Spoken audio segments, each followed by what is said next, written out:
नमस्कार। आज हम एक बहुत ज़रूरी बल्कि गंभीर मुद्दे पे बात कर रहे हैं, भारत में मातृ मृत्यु दर। जी। हमारे पास कुछ लेख हैं और हम कोशिश करेंगे कि उनसे जो खास बातें हैं वो निकलकर सामने आएं। जी। शुरुआत एक आंकड़े से करते हैं। 2019-21 में भारत में हर 1 लाख जीवित जन्मों पर 93 माताओं की मृत्यु हुई। हाँ। अब ये आंकड़ा पहले से कम तो हुआ है, लेकिन फिर भी 93 मौतें। सवाल उठता है कि ऐसा क्यों हो रहा है। इसी को समझते हैं आज। बिल्कुल। और पहले ये समझ लें कि ये मातृ मृत्यु होती क्या है। सीधी सी बात है, गर्भावस्था के दौरान या बच्चे के जन्म के 42 दिन के अंदर अगर किसी महिला की मौत हो जाती है और उसका कारण प्रेगनेंसी या उसके मैनेजमेंट से जुड़ा है, ना कि कोई एक्सीडेंट वगैरह, तो उसे मातृ मृत्यु कहते हैं। ठीक है। और जैसा आपने बताया, MMR मतलब मैटरनल मोर्टालिटी रेशियो, ये कम हुआ है। 2017-19 में 103 था, अब 93 है 2019-21 में। तो सुधार तो है। हाँ, सुधार है, लेकिन जैसा लेख बताते हैं ये पूरे देश की कहानी एक जैसी नहीं है ना? नहीं, बिल्कुल नहीं। राज्यों में बहुत ज्यादा फर्क है। हाँ, उन्होंने राज्यों को 3 ग्रुप में बांटा है। EAG राज्य जैसे असम, MP, UP, फिर दक्षिणी राज्य केरल, कर्नाटक, तमिलनाडु और बाकी राज्य। जी। और जो फर्क है वो तो हैरान करने वाला है। केरल में ये दर सिर्फ 20 है। सिर्फ 20? हाँ। और वहीं असम में 167, मध्य प्रदेश में 175। मतलब इतना ज्यादा अंतर। यही सबसे बड़ी चुनौती है। ये साफ दिखाता है कि कोई एक इलाज सबके लिए काम नहीं करेगा। EAG राज्यों की समस्याएं, उनकी जरूरतें दक्षिणी राज्यों से बहुत अलग हैं। तो फिर वहां रणनीति भी अलग चाहिए होगी। बिल्कुल। और इन मौतों के पीछे जो कारण है उन्हें समझने के लिए एक मॉडल है, 3 देरी का मॉडल। वो काफी मदद करता है समझने में। अच्छा, 3 देरी मॉडल, ये क्या है? पहली देरी कौन सी है? देखिए, पहली देरी होती है ये पहचानने में कि खतरा है और मदद लेने का फैसला करने में। मतलब घर पर ही? हाँ, परिवार के स्तर पर।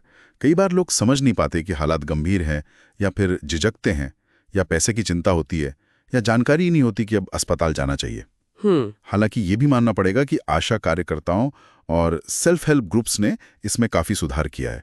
अब लोग संस्थागत प्रसव को ज्यादा महत्व देने लगे हैं। अच्छा, तो ये हुई पहली देरी, फैसला लेने में देरी।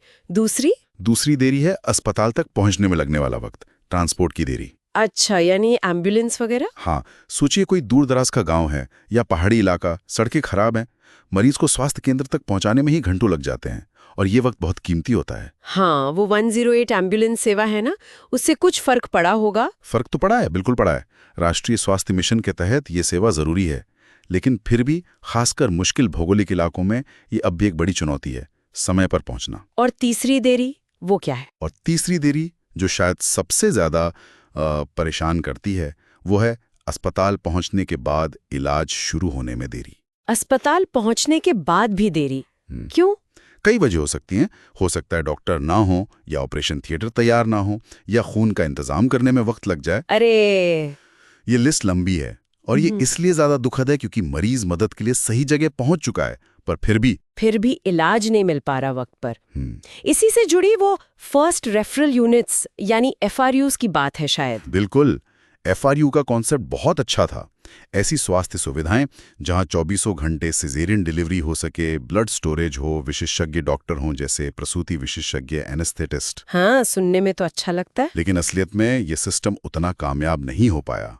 लेख बताते हैं कि करीब 66% विशेषज्ञों के पद खाली पड़े हैं। 66%? तो ब्लड बैंक या तो है नहीं या काम नहीं कर रहे हैं। तो नाम के लिए यूनिट हैं, पर जो सुविधा मिलनी चाहिए वो नहीं मिल पाती। ये तो बहुत बड़ी कमी है सिस्टम में। अच्छा, अगर हम मेडिकल वजहों की बात करें तो सबसे आम कारण क्या है इन मौतों के? सबसे बड़ा कारण है PPH, पोस्टपार्टम हेमरेज, यानी बच्चे के जन्म के बाद बहुत ज्यादा खून बह जाना। अच्छा। इसके लिए फौरन खून चढ़ाने और एकदम इमरजेंसी वाली देखभाल की जरूरत होती है।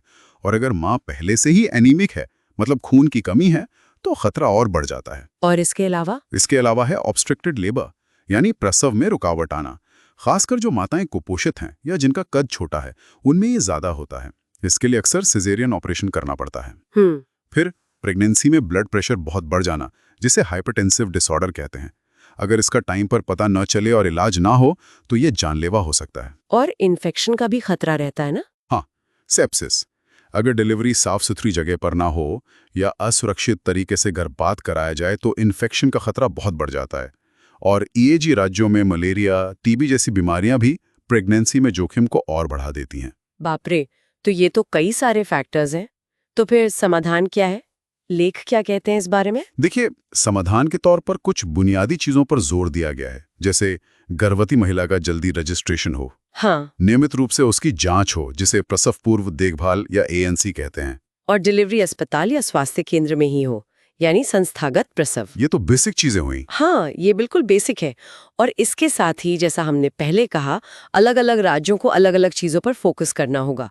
ईएजी राज्यों को शायद इन बेसिक चीजों को ही ठीक से लागू करने पर ज्यादा ध्यान देना होगा। और दक्षिणी राज्यों या महाराष्ट्र, गुजरात जैसे राज्यों को उन्हें अपनी इमरजेंसी सेवाओं की क्वालिटी बेहतर करनी होगी। मतलब एफआरयू जैसी सुविधाएं वाकई में काम करें, ये सुनिश्चित करना होगा।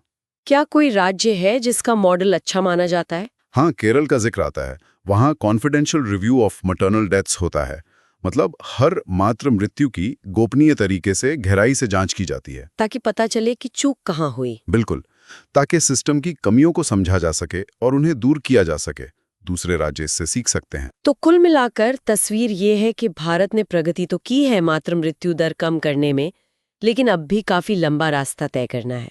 ये 3 देरी और हमारे हेल्थ सिस्टम की जो कमियां हैं, वो बड़ी बाधाएं हैं। सही कहा आपने। और समाधान के लिए हर राज्य को अपनी जरूरत के हिसाब से रणनीति बनानी होगी और उसे पूरी ईमानदारी से लागू करना होगा। हाँ, यहीं पर शायद वो लेख वाली बात आती है, प्रतिबद्धता और इच्छा शक्ति की। बिल्कुल। लेख एक बहुत बड़ा सवाल खड़ा करता है आखिर में। अगर हमें पता है कि क्या करना है, तरीके मालूम है, तो फिर वो क्या चीज है जो हर राज्य को केरल जैसी सफलता हासिल करने से रोक रही है?